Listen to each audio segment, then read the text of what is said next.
and এই পরিমাণ modification this is মানে I am very proud to say যে South East Asia most probably it's one of Louis ভিটনের seat cover আছে genuine of course it's genuine মানে CHR এর মধ্যে লুই ভিটনের সিট কভার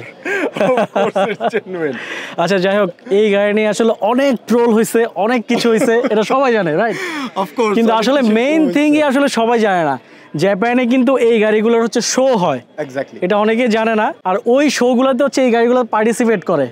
আর ওইখানে হচ্ছে অ্যাওয়ার্ড জিতে মূলত হচ্ছে এই জন্যই হচ্ছে এই গাড়িগুলোকে স্পেশালি হচ্ছে আপনার এভাবে মডিফাইড করা হয় এক্স্যাক্টলি জাস্ট শোতে ওঠানোর জন্য ওকে তো এখন আমরা হচ্ছে হল রুমে চলে আসছি আর এখানে অনেকগুলো হল আছে আর আমরা হচ্ছে 4 নাম্বার হলে আসছি তো এই জায়গাতে হচ্ছে অনেক ব্র্যান্ডের হচ্ছে গাড়ি আপনার ডিসপ্লে করে রাখা হয়েছে আপনার অনেক স্টল আছে তো বেসিক্যালি আমি দেখতেছি এই জায়গায় হচ্ছে ম্যাক্সিমামই হচ্ছে আপনার চাইনিজ গাড়ি মানে পিছনের দিকে যদি তাকান সব নতুন গাড়ি আর নতুন গাড়ি বাট ম্যাক্সিমাম হচ্ছে চাইনিজ ব্র্যান্ড তো এইখানে হচ্ছে একটা জোসের গাড়ি দেখছি আপনাদেরকে একটু দেখাবো আগে আপনাদেরকে পুরোটা হল একটু ঘুরে দেখাই তারপর হচ্ছে সবচেয়ে ইউনিক গাড়ি যেটা সেটা আপনাদেরকে দেখাবো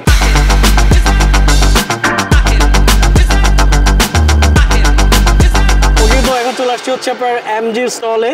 আর আমার সামনে আছে হচ্ছে এমজি সাইবারস্টার তো আমি যেহেতু মাজদা ইউজার তো মাজদা সিমিলার লাইক হচ্ছে আপনার সাইবারস্টার তো আমার মানে ইচ্ছা আছে যে আমি মাজদার সাথে সাইবারস্টার একটা কম্পারিজন ভিডিও বানাবো একটা রিভিউ